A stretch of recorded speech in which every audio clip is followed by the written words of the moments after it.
Welcome to all of you out there listening. Whether you're a lifelong learner prepping for a high-stakes strategy meeting or just insanely curious about what makes people tick, you are in the perfect place.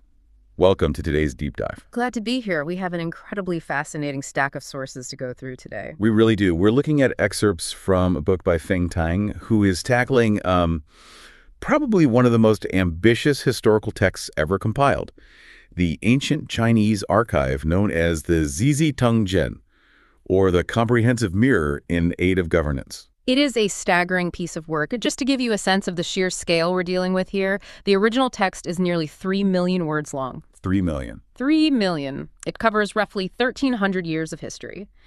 And it was quite literally compiled as an instruction manual for emperors. It's just this massive database of statecraft, war, and human behavior. And what makes this deep dive so cool is the lens we're looking through. The author of our source book, Feng Tang, he isn't your typical, dusty academic historian. Yeah, not at all. This is a guy who spent 8 years grinding as a medical student, then pivoted entirely. He spent a decade as a partner at McKinsey, the global consulting firm, then became the CEO of a major corporation. And he was writing acclaimed novels for 20 years on top of all that. Yeah, he really brings a practitioner's eye to ancient history. He's dissected human nature in the operating room, analyzed it in the corporate boardroom. Explored it through fiction. Exactly. He isn't reading this text to just, memorize dates and dynasties. He's reading it as a practical, brutally honest guide to getting things done in a complex world. Which brings us to our core mission for this deep dive. Our goal today is to sift through this 3 million-word archive of emperors, assassins, and warlords and extract a series of daily wisdom reminders. Or, as the text frames it, New Yun. I love that framing. Right. We want to distill 1,300 years of ancient successes and failures into actionable insights for your modern career and your everyday life. Okay, let's unpack this, starting with the elephant in the room. The big question. Yeah. You might be listening right now wondering, why on earth should a modern professional, someone dealing with AI integration, remote work, global supply chains, why care about a giant ancient history book? It's a totally fair skepticism. We look around today and the environment feels completely unprecedented. Technology is evolving at a breakneck pace. Entire industries they transform overnight. The tools we use look nothing like they did 10 years ago, let alone 2,000 years ago. Exactly. The kings of ancient China definitely weren't dealing with quarterly earnings calls or viral social media crises. They weren't. But Feng Tang points out something profound about the human source code. Right, because while the technology, the eras, the environmental variables, while all of that changes rapidly, biological evolution is incredibly slow. Human genetics and human nature do not change. They don't. The source code of human behavior, our primal desires, our deep-seated fears, our egos, our petty jealousies, and our blind spots. It's exactly the same today as it was in the ancient courts. History is the ultimate mirror for modern management, because at the end of the day, you are still managing the exact same creature. The human being. And that leads perfectly into the first daily wisdom reminder. The human source code hasn't changed. The sources connect this directly to the ancient philosopher Zunzi's view on competition and war. We constantly hear business compared to warfare, but Zunzi had a very specific take on what the actual goal of that warfare should be. He argued that the ultimate goal of competition isn't just to blindly destroy the enemy. The goal is long-term survival and lasting peace. So if we map that onto modern management. Market competition isn't about fighting a bloody price war just for the sake of beating the other guy. It's about securing resources, generating sustainable profit, and building a structural moat around your business. When you understand history, you realize that the fundamental rules of the game, resource allocation, human motivation, risk management, they just haven't changed. We're just playing the ancient game in a modern arena. That structural view of competition makes the failures of history even more glaring, actually. The sources highlight a story that feels like it was ripped from a modern corporate disaster. Which brings us to the concept of keeping your ego out of the strategy.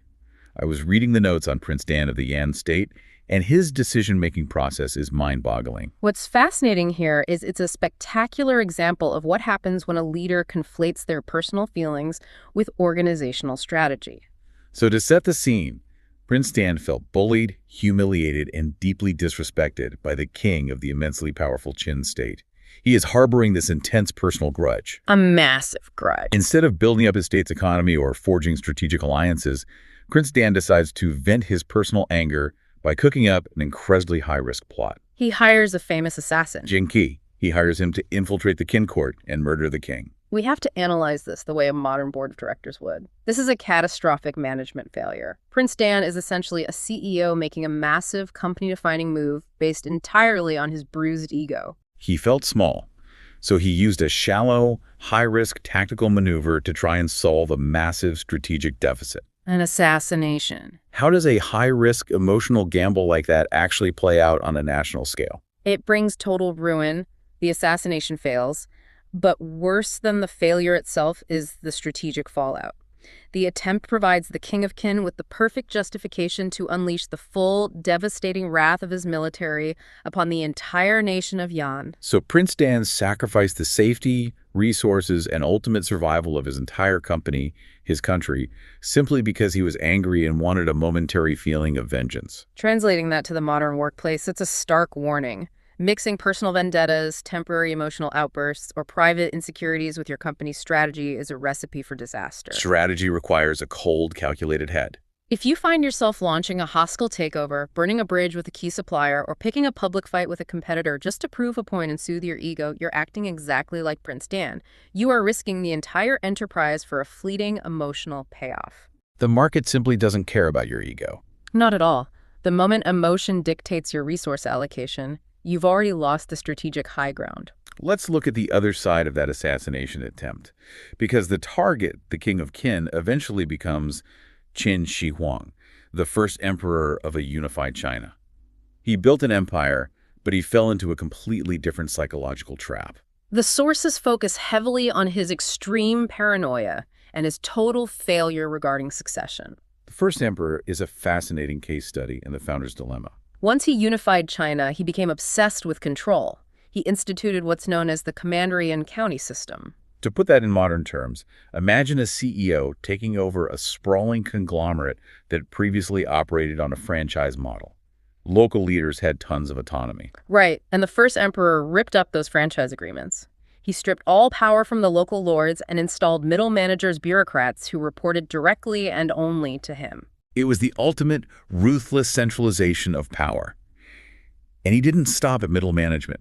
He was so terrified of an armed rebellion that he ordered the confiscation of all civilian weapons across the empire. He melted them down. Turned them into 12 giant metal statues. Every single weapon. It's an incredible visual representation of a leader terrified of his own people. He thought he was engineering a perfectly stable, unbreakable system of governance. But his paranoia created two fatal blind spots that are incredibly common in highly controlling leaders today.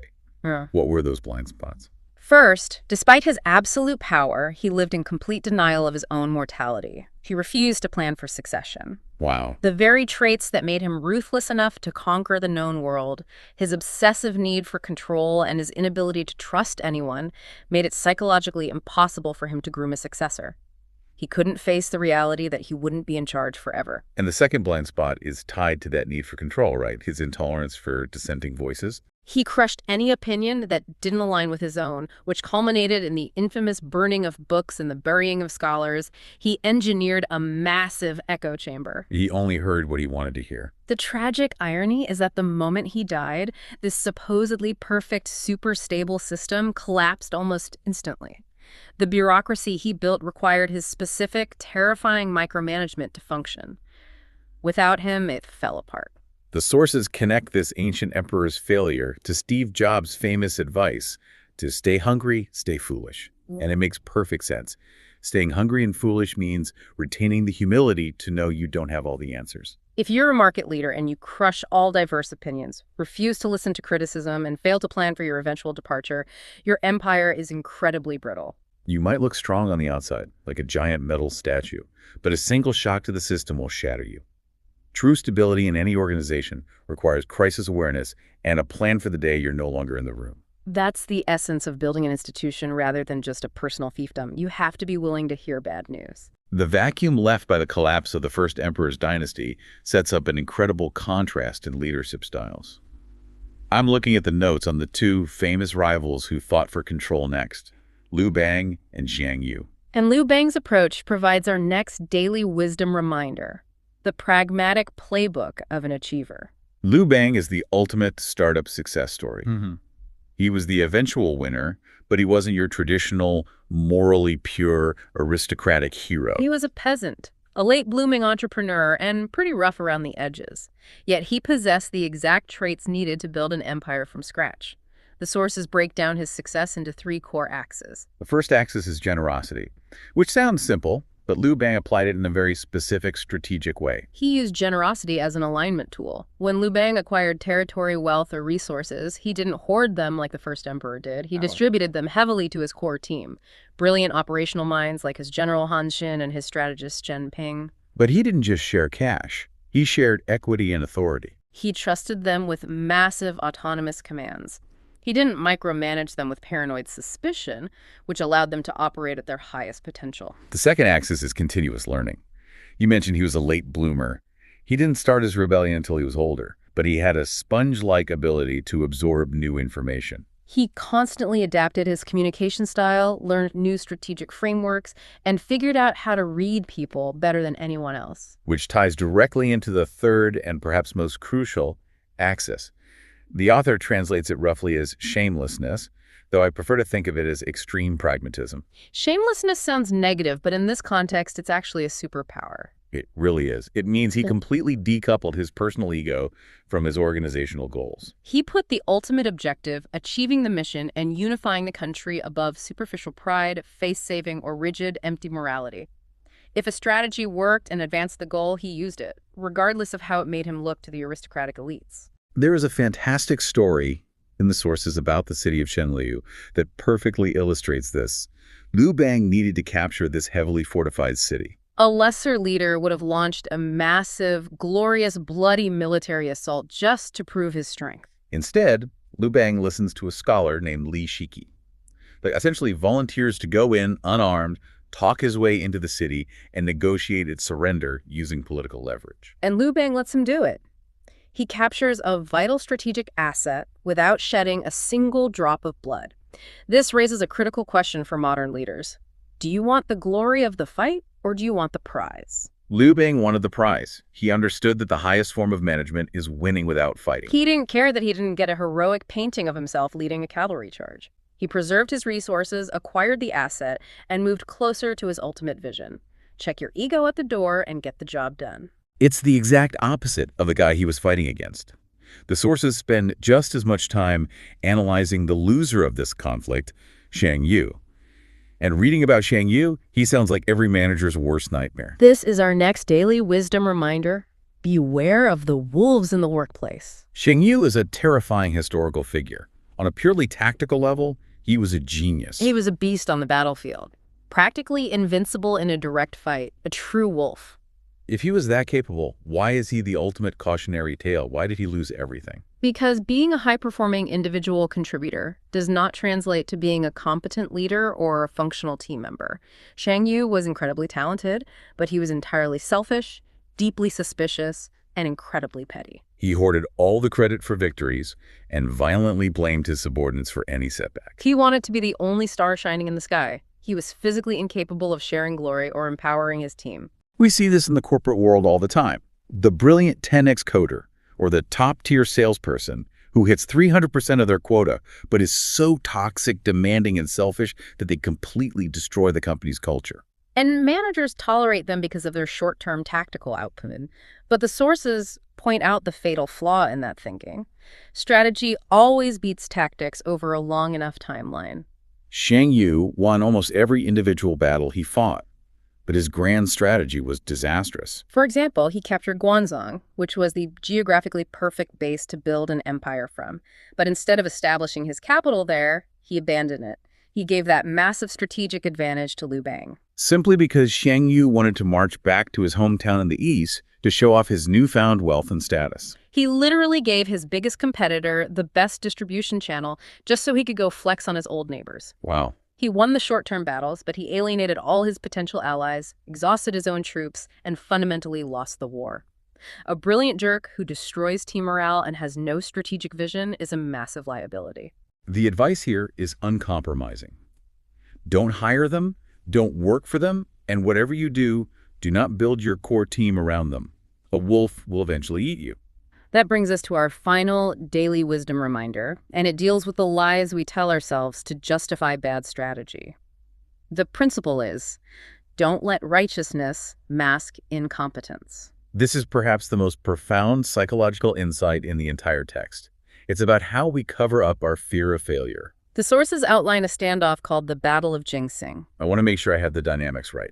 You have the commander of the Zhao army, Qian Yu, who is facing off against Liu Bang's legendary general, Han Xin. Qian Yu has a brilliant strategist on his staff named Li Zuosh. What does Li Zuosh advise him to do? If we connect this to the bigger picture, Li Zuosh gives his commander a flawless, pragmatic battle plan. He points out that Han Xin's army has marched a massive distance and has incredibly long, vulnerable supply lines. So he says, don't fight him head on. Right. He says, we just need to maneuver around him, cut off his supply lines, and wait.